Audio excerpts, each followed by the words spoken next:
Hello friends, இந்த வரலட்சுமி பண்டிகைக்கு sari draping blouse piece வச்சு எப்படி செய்யலான்னு பார்க்கலாங்க.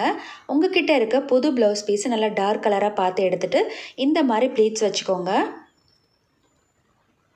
ப்ளவுஸ் பீஸில் சாரீ ட்ரேப் பண்ணுறது ரொம்ப ஈஸிங்க, பார்க்க அழகாகவும் இருக்கும். ப்ளீட்ஸை கரெக்ட் பண்ணி நல்லா சென்டரில் பின் போட்டுக்கோங்க வேணும்னா. இப்போது நான் இந்த மாதிரி செட் பண்ணி வச்சுருக்கேங்க. ஃபஸ்ட்டு ஒரு பவுலு, அதுக்கு மேலே கலசம் நிற்கிறதுக்காக பவுலு கூடவே ஸ்டிக்கு வந்து கட்டியிருக்கேன் பின்னாடி. இப்போ ஃபஸ்ட்டு ப்ளீட்ஸை நம்ம அரேஞ்ச் பண்ணிக்கலாம்.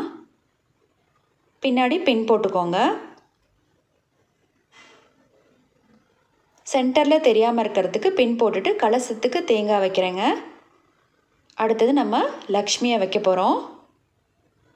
இப்போ ஒட்டியானம், நம்மக்கிட்ட என்னெல்லாம் ஜுவல்லரி இருக்கோ அதை வச்சு நம்ம அழகாக அலங்கரிச்சிக்கலாங்க. கூடவே சிம்பிளாக ஒரு ஜுவல்லரி, அதுக்கப்புறமா நெக்லஸ் மாதிரி போட்டுட்டு ஜடை வச்சுருக்கேங்க.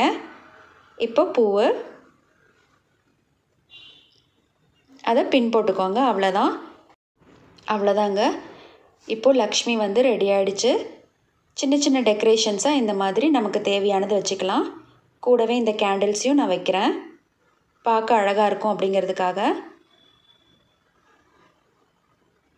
சிம்பிளாக டெக்கரேட் பண்ணி கூட வரலட்சுமி பண்டிகையை ரொம்ப அழகாக கொண்டாடலாங்க. பாருங்கள், இந்த பூ வந்து எப்படி செய்யறதுன்னு வீடியோ போட்டிருக்கேன்.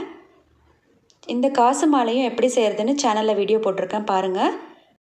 நீங்களும் இதே மாதிரி சிம்பிளாக டெக்கரேட் பண்ணி கொண்டாடலாங்க. கொண்டாடிட்டு எப்படி இருந்ததுன்றதை கமெண்ட் செக்ஷனில் எங்களுக்கு போடுங்க. இந்த வீடியோ பிடிச்சிருந்தா லைக் பண்ணுங்கள், ஷேர் பண்ணுங்கள், மறக்காமல் சப்ஸ்கிரைப் பண்ணுங்கள் ஃப்ரெண்ட்ஸ். எங்கள் வீட்டு வரலட்சுமி ரெடி ஆகிடுச்சு. உங்கள் வீட்டில் நீங்களும் ரெடியா? தேங்க்ஸ் ஃபார் வாட்சிங்.